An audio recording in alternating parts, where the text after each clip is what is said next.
If I could just have your attention for a minute. We're going to begin the Q&A portion of today's program. So I hope everyone's enjoying their salad. The food should be out in a few minutes, but we'd like to get the Q&A started. So without further ado, please put your hands together. Warm welcome, Mr. Michael Kay. Thank you. No, please sit down. Thank you. Thank you, Chris. Anyway, first off, I want to thank the people that made this possible.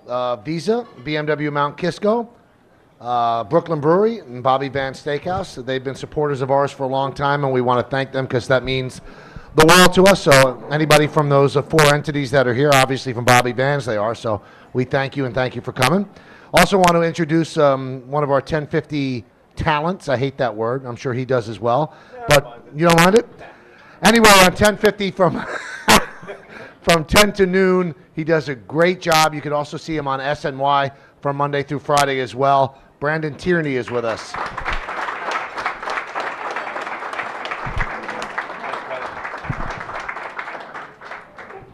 And now let's bring up our man of the hour, our legend, our lunch with a legend. And that's the way he demanded that we portray this. Say lunch with a legend. Anyway, he had 6 years with the Yankees, 6 years with the Mets. He's won 5 world championships, 4 of them with the Yankees. He pitched a perfect game with the Yankees. He's now my broadcast partner on the Yes Network. One of the coolest athletes I have ever met. Love hanging out with him. Let's have a nice warm welcome for David Cone.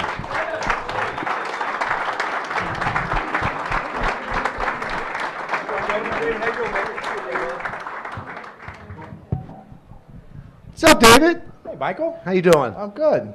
Legend. I got a great table right here. Good table. Yeah, good table. So let's talk about you first. You consider yourself a Yankee or a Met? Well, I claim both. I mean, I'm pretty much of a front runner myself. So if you're So you're a Yankee okay. now. I still have a soft spot for the Mets in my heart because I grew up with the Mets. Uh-huh. Learned how to love New York with the Mets. You know, I answer that question the same way every time I get it. I had more fun off the field with the Mets and more fun on the field with the Yankees. Let's talk about the on the field stuff. You won championships in 96, 98, 99, 2000. What was your favorite championship? You know, the first one always stands out. I think every athlete talks about that first championship feeling. 96, we were complete underdogs against the Braves, who were a powerhouse. I still remember in the middle of that World Series, there was a white van carrying Joe Torre's brother's heart in a cooler. Frank Torre was getting a heart transplant during the middle of that World Series. There was so much drama in the 96 World Series. Off-the-field drama, human interest stories. You know, it was a remarkable year, 96. Best game you ever pitched as a Yankee? Well, you know, I mean, probably the most pressure was the Game 3 in Atlanta. We're down 0-2 to Atlanta, going down there. It wasn't the best game I pitched, you know, in terms of numbers or stuff, but maybe gutsiest, biggest. Yeah, definitely that game. Now, there's such a story about that game where Joe Torre comes out to the mound and he asked you, can you get this guy? Do you have anything left? And what'd you say? I said yes, and then I looked away, and then he got closer, and I said, I'm okay, and he kind of grabbed my uniform, and he got nose to nose, and you know Joe Torre, I mean, if you get nose to nose with Joe Torre, that's about as close as you can get, and he implored me to, no, he goes, I need to know, I don't need that, yeah, I'm okay stuff, look away. He wanted me to look him right in the eye and say, I need to know, are you okay? And he implored me to tell him the truth, and I finally looked him right in the eye and I said, I'll get this guy, and he believed me, and I guess I fooled him. But you lied. You weren't okay, right? You know, every good athlete has to lie to himself. You know, right. I mean, that's the key to being a good athlete. Yeah, I'm fine. My arm hurts. I can't do it. I'm up against Fred McGriff, who's a great hitter, or any athlete. The Giants, a football player will tell you the same thing. The left tackle for the Eagles playing against LT. Yeah, I'll block LT. Yeah, I can do it. Yeah, I mean, if you don't lie to yourself or trick yourself into believing that you can do something, then you're not going to be a very good athlete. Do you have to get within yourself and go for a reservoir that you didn't know was there to reach back and find something? Well, extra? I think what you do is you just narrow your focus. You know, one of the best athletes. The funny part is I remember a lot of the old Kansas City Royals coaches used to tell me that the best athletes, the best hitters are the dumbest ones. You know, and it's kind of it's sort of true. And they said, look at that George Brett, what a great hitter he is. You know, or look at Jim Thome, look at him, what a great hitter. These guys don't think. They narrow their focus. You're able to block out everything else, narrow your focus on one individual thing, and that's what makes athletes great. I wondered because, in '95 you came and you helped the Yankees finish, I think, 27-7 to get into the wild card. Then you won the 4 championships. But the last championship, you weren't a big part of that. But you came in, and the last pitch you threw for the Yankees was to get Mike Piazza. What was it like in that different role? Well, it was incredible. I was almost like the clubhouse jokester. I remember in the middle of the Subway Series, we go to Shea Stadium, and George Steinbrenner, very involved with the team, brings moving vans over. He didn't like the fact that we were sitting in Shea Stadium with Mets chairs, and he wanted to rearrange the furniture. So he brought moving vans over and rearranged the whole clubhouse at Shea. Brought in Yankee chairs, laid down rugs. I mean, it was like a design show, HGTV design show. And George plopped himself for 3 straight games from about noon through the end of the game. I mean, George Steinbrenner was there the whole time. It was like a Seinfeld episode, and he was talking to the guys. So my role that series was to stir it up with George, basically, because I knew I was in the bullpen, the last guy out of the pen, probably not going to pitch. So I would just stir it up with George, with O'Neill, different guys, trying to get George involved with it and joking around, and George loved it. That's all he ever really wanted to do, was be a part of it, feel like he was one of the guys. And I drove a lot of the other guys crazy. Paul O'Neill almost killed me because I'm telling Paul O'Neill with George Steinbrenner sitting right next to Paulie right before the game, I'm going, George, tell Paulie he doesn't look like he's ready to pitch. He doesn't look like he's ready to play. Tell him what you used to tell Lenny Dawson, because George was a college football coach at Purdue, and he coached Len Dawson, the Hall of Fame quarterback, and that's the stuff I was doing. I was stirring it up, and Paul O'Neill hated it. A lot of some guys were laughing. Sometimes it works. Some guys are tight and they didn't like it. O'Neill didn't like it. He kicked me out of the clubhouse. But you came in, and were you surprised that Torrey called you in to relieve Denny Nagel to get Mike Piazza? That's a pretty big spot in the game. It was a huge spot. Actually, before that game, I had pitched an inning of relief in Seattle and had a pretty good inning, even though I think we ended up losing the game. And Torrey was wavering on who to start in that game, and there was a chance I was going to start that game, and I went to Torrey before the game and said, you know what, you should probably start Nagel. I can help you out in relief. I can probably give you 2 or 3 innings, but I'm not sure I can give you 5 or 6 at this point. So it was the first time in my career I actually was honest. Going back to that Fred McGriff moment, I actually went to Torrey and said, you know what, I don't think I can do it. First time in my career I ever admitted that. Was that tough for you? Knowing that you probably wanted to pitch in that game. Yeah, it was a chance to get a World Series start against my former team, the Mets, at Shea Stadium. So, it was hard for me to do that, but I knew that physically I wasn't able to do it. I dislocated my left shoulder late in the year that year. I'd had an awful year. And I knew I would probably follow up Nagel in that game, and probably would pitch to Piazza at some point. I just didn't think it would be 2 outs in the 5th with nobody on. Right. Nagel wasn't pleased. Nagel wasn't pleased. He was 1 out from qualifying for a win in the World Series, and Torrey didn't like Nagel. He thought he was a flake. He thought he was flaky, and if you've read Joe Torre's book, he'll tell you how he feels about certain people. So he didn't trust Nagel in that spot. Piazza had gotten good swings off of Nagel, so he made the change. Now in '99, you pitched a perfect game. I've asked you this before, and it's a fascinating answer that you give. If somebody comes up to a pitcher who's done it all. You had done it all. You had all the big moments in the championships, and that person was the devil, and said you could pitch a perfect game, but you'll never be effective again. Would you do it? Where do I sign? Let's go. Really? I'll take that deal. Really? Because it looked like after that you never were the same pitcher after the perfect Well, yeah, game. I did struggle. Ironically, people talk about the Jabba rules. If you go back to 1999, I pitched in the All-Star game, and people remember Pedro Martinez in his great All-Star game, 99 at Fenway Park, with Ted Williams on the wheelchair in the middle of the mound. What a dramatic moment. Pedro struck out 5 out of 6 guys. I came in after him. I struck out 3 or 4 out of 5 guys. So the first 2 American League starters were pretty good in that game. The next game, I threw the perfect game. And then I kind of struggled down the stretch. And in the last month of the year, to get back to the Jabba thing that's going on now, Mel Stottlemyre and I got together, and they said, we want you to miss a start or 2. We want to rest your arm for the postseason. And I said, why don't I just pitch once a week, because we had off days in September. Right. So I virtually kind of just said, I'm going to be like a Sunday nomo guy, what they do in Japan. Now you pitch every Sunday. I pitched every Tuesday in September and kind of gave up my September and missed a couple starts. Pitched okay, not great. And then when we got to the postseason, it paid off. I was stronger. I beat the Red Sox in the LCS, and then I hit the Braves in the World Series. So people say since the perfect game year, well, I had a pretty good postseason that year. But then the following year, obviously, I had an awful year. Well, let's talk about the Jabba rules, and we'll come to the present right now. Do you agree with what the Yankees are doing? Well, I think it's very reasonable. I think, Jabba's a unique situation because he didn't get a lot of innings in the minor leagues. He was brought up as a reliever. he's such a valuable commodity. I think it's reasonable to err on the side of caution nowadays. I think you see a lot of organizations doing it. It's medical-driven data, a philosophy that's driven by medical data. It's the wave of the future. I can understand you wanting to protect a guy like that, but you're putting Jabba in an awful tough spot, mentally, emotionally. Everybody's always talking about him. Hey, the kid, you can't go 5, you can't go 6. It's a tough spot for a young pitcher to be put in, but I understand why the Yankees are doing it. I think it can pay off. I thought Jabba threw pretty well last night. I think he was a little stronger.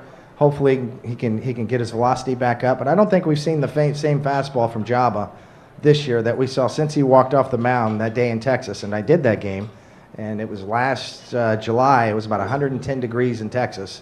Jabba was throwing 98 miles an hour that night, and then he went like this and walked off the mound, and I don't think we've seen the same fastball since. Now, give credit to David because the Yankees are the team they are right now because Phil Hughes went into the bullpen and completed that puzzle. I mean, now they are a dead set team in the 8th and the 9th. And David, you saw something in him. You said it on the air while he was starting when they were going to bring back Chien-Ming Wang. Should they send him down or should they put him in the bullpen? And you saw something in Hughes that said, he could pitch out of the bullpen. What'd you see?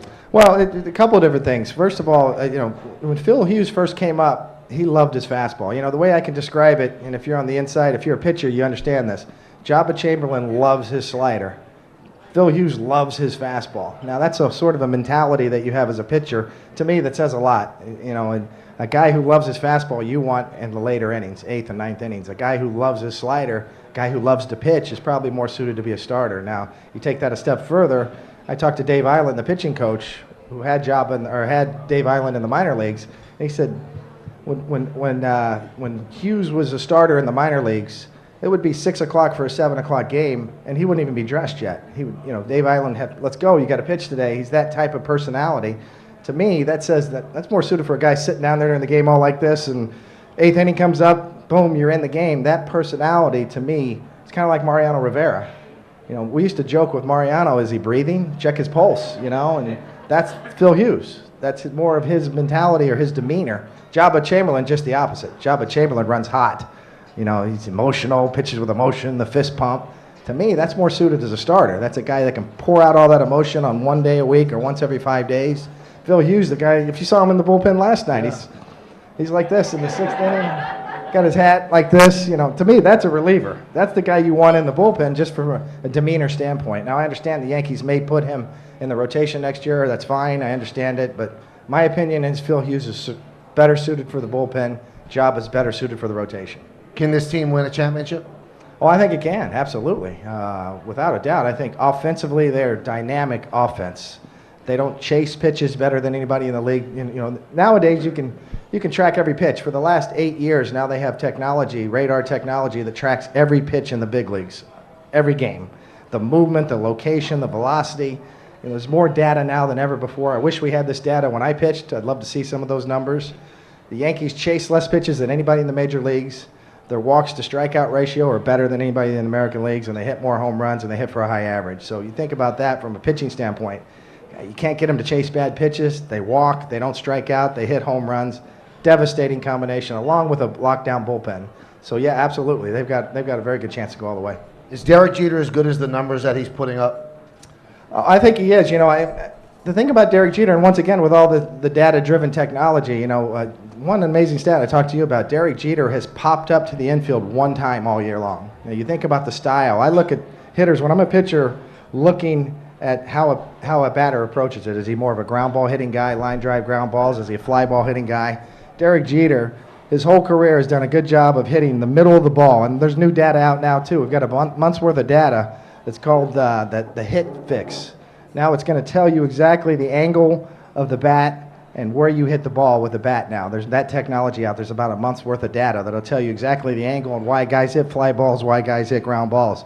Jeter's the best I've ever seen at hitting the ball right in the middle or just above. And if you notice Jeter, he either hits line drives or hard ground balls. You can't get this guy to pop up. Never makes outs popping up. And that's why he gets so many hits. He's got more singles in the league than anybody this year besides Ichiro. And Ichiro's got about 16 or 17 infield hits as well and bunt hits. So Jeter, without a doubt, is a singles machine. When he does hit a fly ball, 14 or 15% of the time, they're home runs this year. He's got 17 home runs too. So you're talking about a guy, Brandon, when I'm pitching against a guy, if I think he's a ground ball guy, like Vince Coleman back with the Cardinals, or Ozzie Smith, or Placido Polanco now. Try to get those guys to pop up. Guys that are ground ball guys, you try to get them to pop up, the speed burners. The guys that are fly balls that hit home runs, you try to keep the ball down, get them hit on the ground. Jeter, it's impossible to get him to pop the ball up. And I think that just says a lot by how quick his hands are. The quickest hands I've ever seen. Jeter wants to play 8 more years, and if you do the math, if he averages 175 hits a year, he'll get 4,100 hits. Do you think he'll have 4,000 hits? Well, I think he's got the drive to try. I think he's going to make a run at it. He says he wants to play 10 more years. I think so, too. I mean, there's going to be a lot of debate about the next contract for Jeter. Can he remain at shortstop? I think he's answered a lot of those questions this year. He's a shortstop to me. I don't see him moving to center field or another position, whether that's with the Yankees or not. I hope it is. But he's got that kind of drive to do it, and he's a hit machine. He just hard ground ball after hard ground ball, line drive after. He's a P machine. Boom, boom, boom. You just never see him, get beat and pop the ball up. And I know I keep going back to this thing.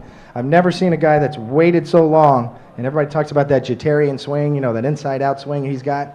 The only way you can do that is if you have the quickest hands in the game. To wait that long, get your hands in here like this and hit the ball the other way. Incredible talent. I don't think he's ever gotten credit for how quick his hands are. People want to see guys hit home runs. A-Rod's great at hitting home runs, hitting the ball in the air. Jeter waits longer than anybody. Boom, quick hands, line drive the other way. I've never seen anybody like him. In the last 10 years, I think Jeter has 981 opposite field hits, which is 300 more than the next highest. So, I mean, that's his alley right there to right field. His alley to right field, and, I've seen him high pitches. I pitched against him. He was 4 for 4 when I went to Boston in 2001 to pitch for the Red Sox. Jeter was 4 for 4 the first 4 at-bats. And I watched him play for 6 years, so you think I'd know how to pitch to this guy. And I couldn't figure him out. I tried to pop him up and in. He'd get on top of it and hit line drives the other way. If I tried to throw breaking balls, he'd hit those up the middle. And just an amazing approach. Jeter's approach is built for singles and hits. Somebody like A-Rod's approach is built for maybe hitting the bottom half of the ball a little more and hitting more fly balls and more home runs. Two different styles. When you compare A-Rod and Jeter, it's like comparing apples and oranges. Jeter's style is to hit the middle of the ball or just above to produce line drives or ground balls. A-Rod is the middle or just below to produce line drives or fly balls. Completely different styles of hitting. Apples and oranges, in my opinion. Jeter, the best at what he does. A-Rod, one of the best at what he does. Now, I always say that if the Yankees had a Mount Rushmore, and there'd be 5 faces on it, it would be Ruth, Gehrig, DiMaggio, Mantle, Berra. Is there any way that Jeter crashes that top 5 and moves somebody out? Well, it's hard to move Yogi out because he has so many rings.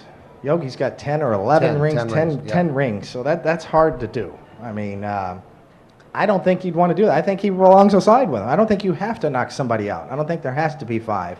I think Jeter belongs in that group without a doubt. I don't think you have to knock somebody else out. Yogi deserves to be there. All the other good names you mentioned are going to be there forever. Nobody will ever be better than Babe Ruth.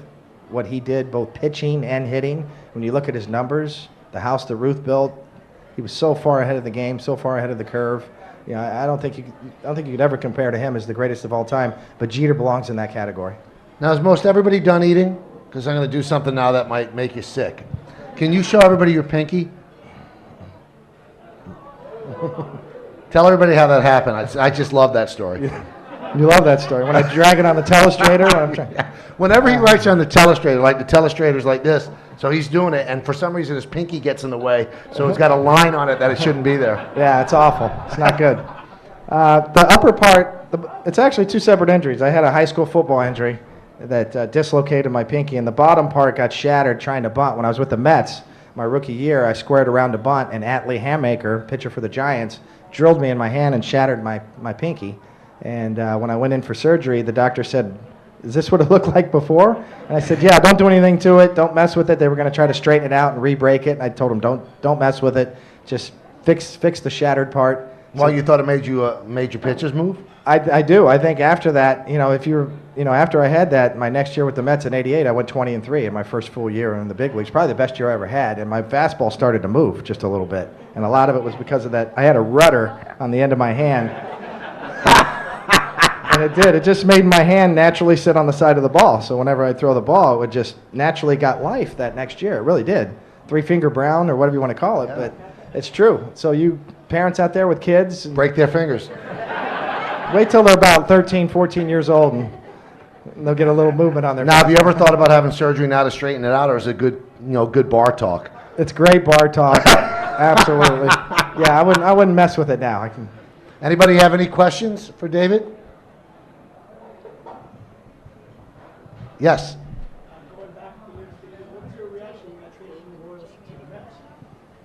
The question was, what's his reaction when he got traded from the Royals to the Mets? Well, I was crushed at the time. I was a hometown kid from Kansas City. I was drafted out of high school.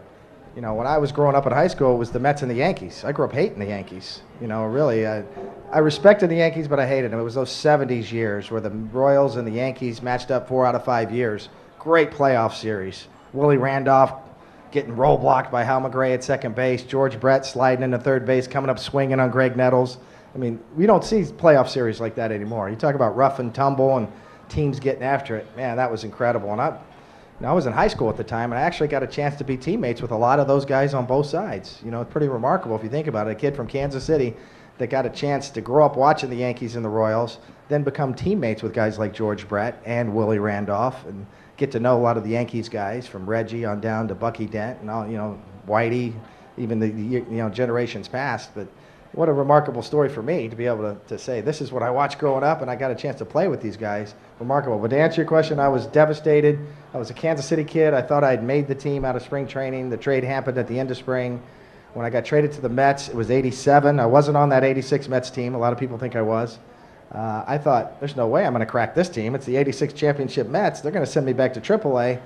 Well, in '87, all the Mets starters got hurt. It was devastation. Every single pitcher got hurt, from Darling to Gooden went to rehab.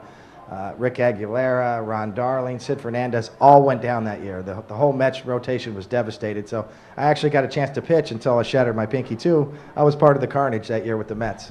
I'm wondering with the Mets, because when you look at the talent they had, it's amazing that it took an act of God from them to win that one championship. You said you never had more fun off the field. Was that the reason they only won one championship?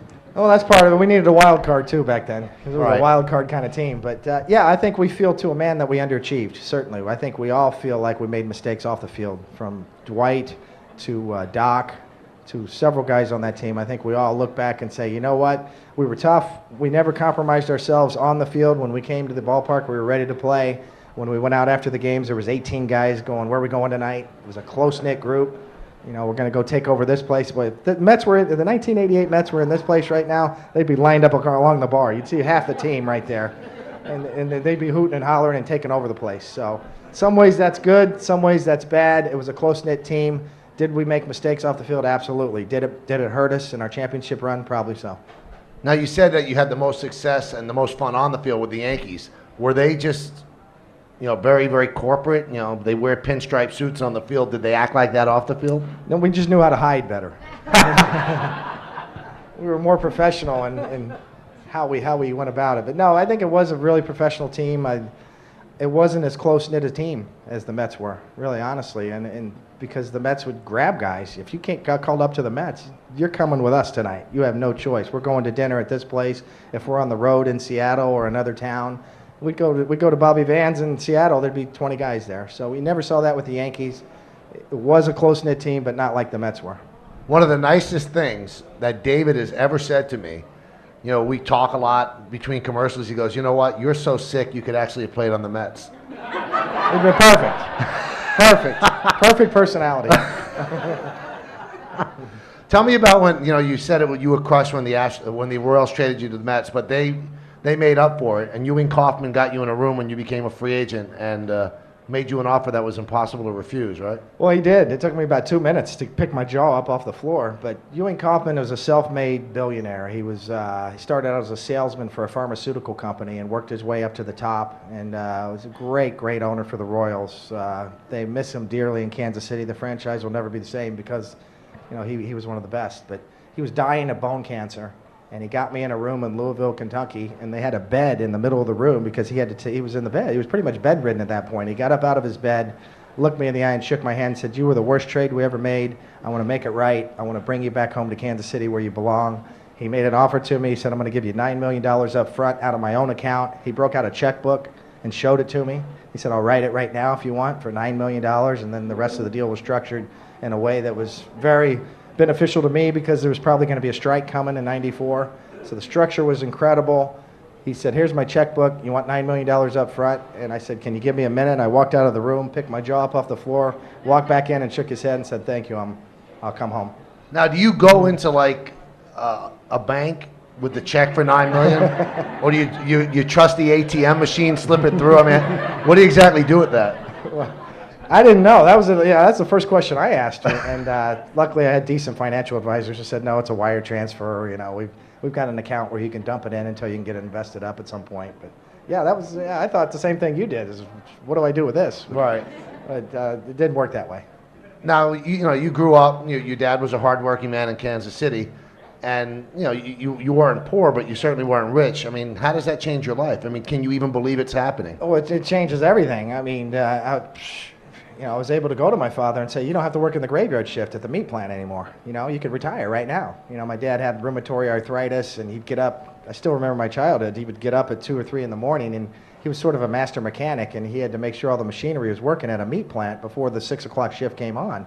So 2 o'clock in the morning, I was up with him. I'd hear the garage door open. I knew what he was doing every day. It was like clockwork. And maybe if you live in New York, it's like the trains going by or the subway. You just get used to that sound. So that was the best day of my life when I could go to my dad and say, Dad, that's it. You don't have to do this anymore. I got you. I got your back at this point. And did he fight you? A little bit at first. Yeah. Mom didn't. Mom was with me. It's funny how that works. But, yeah. Mom was like, this is great. No, you're right. You should. This job's killing him. He's got arthritis. She was on the other end of the argument. Dad fought a little bit, but that was the greatest day of my life. People talk about, if you look at a lot of the ball players, we talk about the money and the greedy, overpaid ball players, and has it ruined the game or whatnot. I mean, you can probably go back to the early 1900s and look up stories from the New York Times that say the same thing. The ball player today only cares about the money. I saw an article from 1920 written by a New York Times columnist that you could just put it in today's paper and say, hey, this is what's going on. So I guess I assume that's the way it's always been, but a lot of ball players come from very modest backgrounds. There's not a lot of PhDs in the locker room, as you know. I mean, most guys come from blue-collar backgrounds. When they do make a little money, they help their families out. I'm no different in that regard. That's probably the proudest day of my life, was to help my family and get my dad to retire early. And it's also, it's a great story. Every major league ball player, like Don Mattingly was great at taking the ball the other way. He could hit the ball to left field, and it starts in somebody's backyard, because he had a big willow tree in right field. And when he would play wiffle ball with his brothers, if he hit a ball in the tree, he was out. So he had to learn to hit the ball the other way, and he'd take that skill into the majors. So why don't you tell everybody about Condell-Stick Park? Condell-Stick Park, yeah. The best, I still remember. I mean, it's funny how things stay with you from your childhood that you remember, and you can't remember. I can't remember what I just had for lunch, but my dad put up, I remember him, salmon, right? I remember my dad to this day getting a huge ladder out, and we lived in a very lower middle class neighborhood, but we were lucky to have a backyard.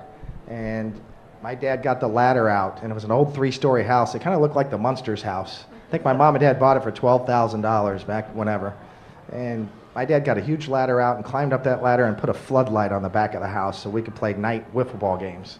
Still remember that like it was yesterday. What a momentous occasion for a kid. I was probably 4 or 5 years old watching my dad put that floodlight out, and then after dinner we used to go out and play night wiffle ball games. It was either one-on-one with my brothers or whatever. It wasn't like 9-on-9. So if you hit it on the roof over here, it's a home run. A little lower is a double. You had landmarks to where you hit the ball that called out whether it was a single, an out, or whatnot. Tremendous. That's how I learned how to pitch. I was trying to be Louis Tiant. In 1975, I was probably 11 years old, 12 years old, watching Louis Tiant in the World Series, and that's how Louis Tiant was my guy. I tried to emulate him, and that's how I learned Laredo. That's how I learned to put spin on the ball in my backyard playing wiffle ball. And it was Condell-Stick and Conway Park? Conway Park, yeah. After the 75 World Series, it was Conway Park because of Louis Tiant. And right. That 75 World Series the great 75 World Series between the Reds and obviously the Red Sox. And I told you it was great. Was I right? So anyway, thanks to David Cone. Thanks to all you guys, and thanks to Bobby Bands for helping us host this as well, and everybody else that's come. We hope you had a great day. Hope you have a great rest of the week as well. And remember, from 2 to 7 every Monday through Friday, the Michael K. Show. That's a good thing to listen to. Bye. Thank you.